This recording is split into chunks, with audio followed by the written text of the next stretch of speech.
On est en plein été. Et qui dit été, dit aussi rentrée. Et oui, j'en suis désolée. Pour beaucoup, la rentrée rime avec nouveauté. Genre, nouvel appartement par exemple. Et qui dit appartement, dit déménagement. Alors si tu déménages bientôt ou que tu comptes aider quelqu'un à déménager, reste ici. Je te donne 7 tips très simples pour bien préparer ton déménagement avec l'ascenseur. Premier tips, il faut que tu préviennes ta copropriété, ton gestionnaire, le gardien de ton immeuble, etc. Il faut que tu les informes à l'avance pour qu'ils puissent potentiellement te réserver un créneau pour l'ascenseur et que tu puisses faire tes allers-retours comme tu as envie. Et évidemment pour vérifier si l'ascenseur est bien fonctionnel.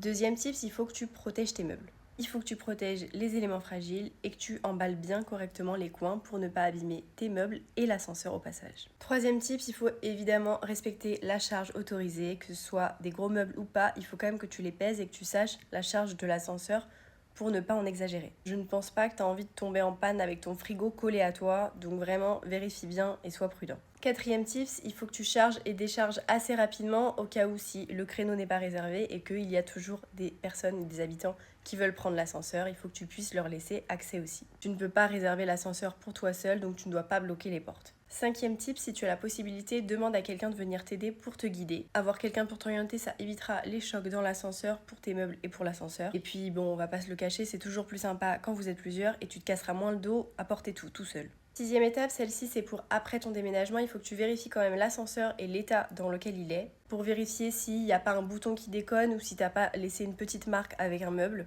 Il vaut mieux que tu préviennes ta copropriété pour qu'il prévienne le technicien et qu'il puisse potentiellement réparer la chose. Ça évitera les dégâts à long terme. Septième tips, il faut que tu restes évidemment calme et organisé.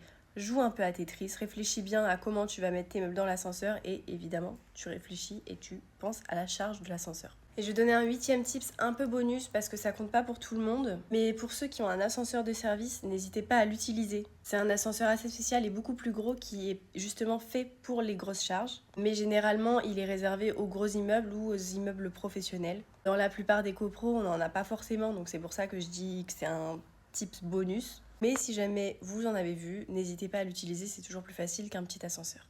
N'hésite pas à nous dire quel tips te servira le plus et surtout si tu en as d'autres à rajouter aussi, ça peut toujours être utile. Raconte en commentaire si tu as des anecdotes par rapport à des déménagements en ascenseur. N'hésite pas à aimer si ça t'a plu et à enregistrer pour plus tard si jamais il y a un futur déménagement chez toi.